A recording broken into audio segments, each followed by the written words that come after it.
Hello दोस्तों, welcome to the channel of profit Veda. आज का जो टॉपिक हम लोग आपके लिए सेलेक्ट करके लाए हैं वो है आईपीओ यानी इनिशियल पब्लिक ऑफर। आपने कई बार ये चीज़ सुनी होगी कि एक कंपनी का आईपीओ आया, स्टॉक मार्केट में लिस्ट हुआ और वो आईपीओ जो है लिस्ट होने के बाद एक अच्छा गेन दिया। लेकिन इसका प्रोसेस क्या है और किस तरीके से ये चीज़ें वर्कआउट करती हैं, कैसे काम करती हैं, अक्सर हमें ये नहीं समझ में आता है।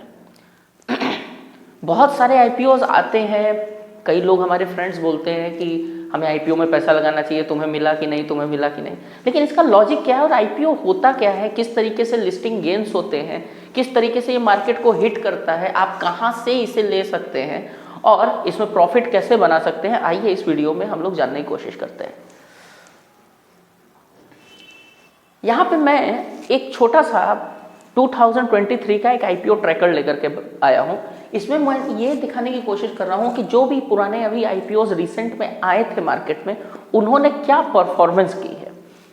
अगर आप यहाँ पे ध्यान दें तो डॉम्स इंडस्ट्री लिमिटेड करके ये एक आईपीओ आया था, ठीक है। दिसंबर 2023 को ये आईपीओ मार्केट में हिट किया और 790 रुपये में कंपनी इसे पब्लिक को अलॉट कर रही थी।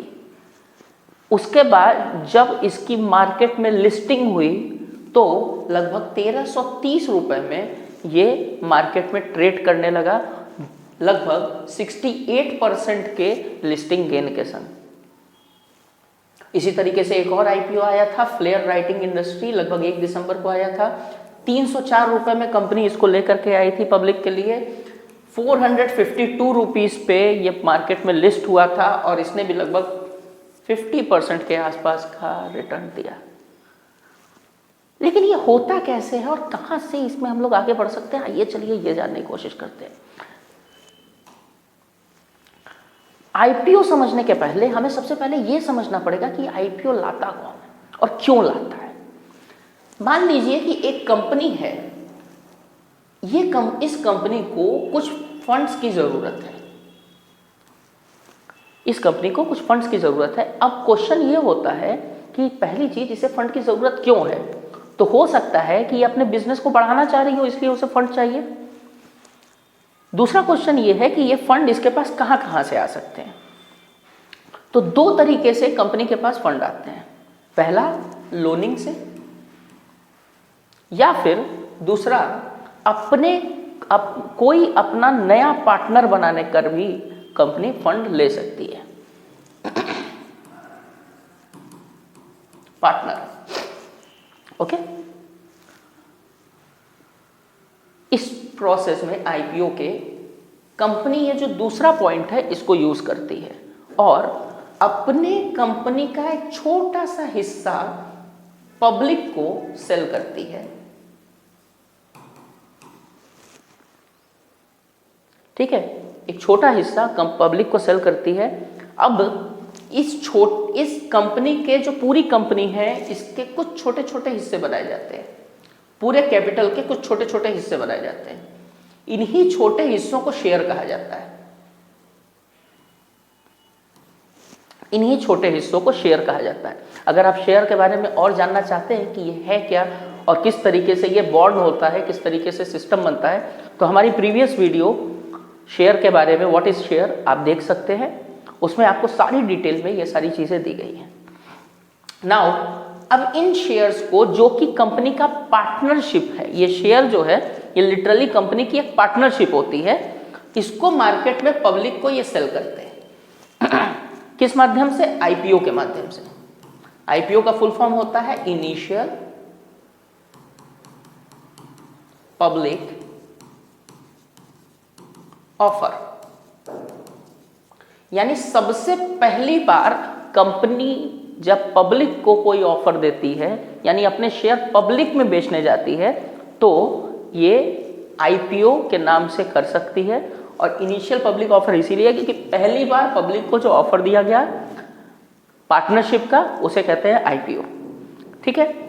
अब कंपनी क्या करेगी, कंपनी को अज्यूम करते हैं कि वो जैसे 500 करोड़ रुपए चाहिए फंड किसी काम के लिए या अपना एक नए डिवीजन करने के लिए, ठीक है। तो कंपनी ये 500 करोड़ रुपए लेने के लिए सबसे पहले इन्वेस्टमेंट बैंकर के पास जाएगी,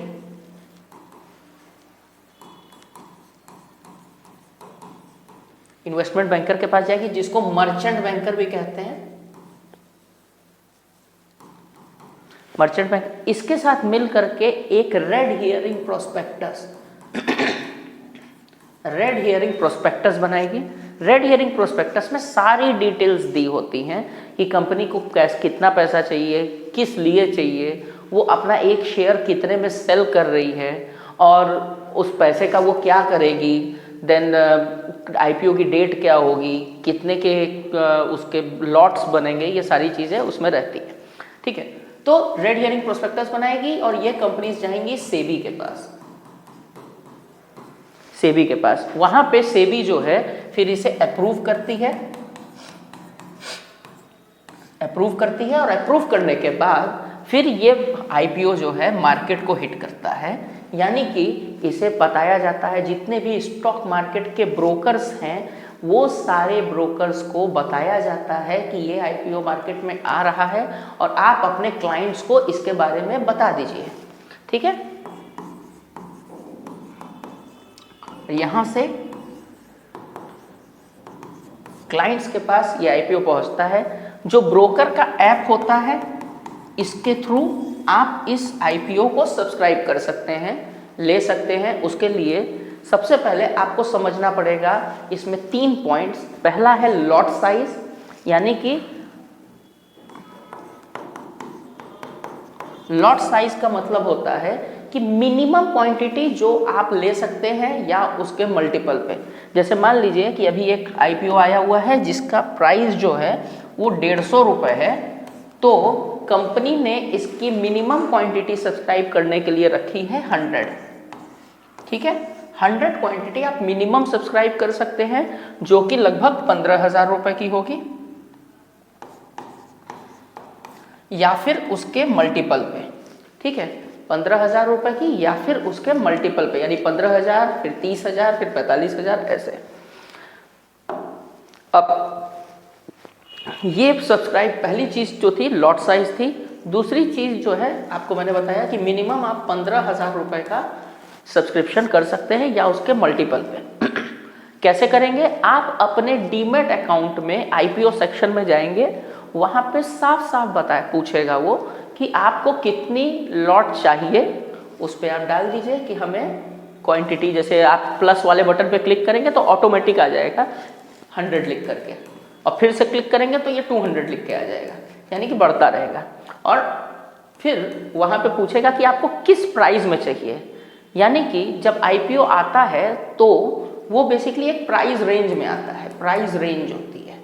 ठीक है, जैसे अगर इस आईपीओ का रेट 150 है तो ये आएगा आपका 148 से 150 के बीच में ये पूछेगा। तो अगर आप 148 रेट लगाते हैं तो आपको मिलने की संभावना सबसे कम रहेगी, लेकिन अगर आप 150 रेट लगाते हैं तो आपको मिलने की संभावना सबसे ज्यादा रहेगी। तो इसको कहते हैं cut off price. Cut off price, cut off price का मतलब होता है वो रेट जो हाईएस्ट है। तो अगर आप कट ऑफ प्राइस पर क्लिक कर देंगे तो ऑटोमेटिक जो है वो 150 का ले लेगा।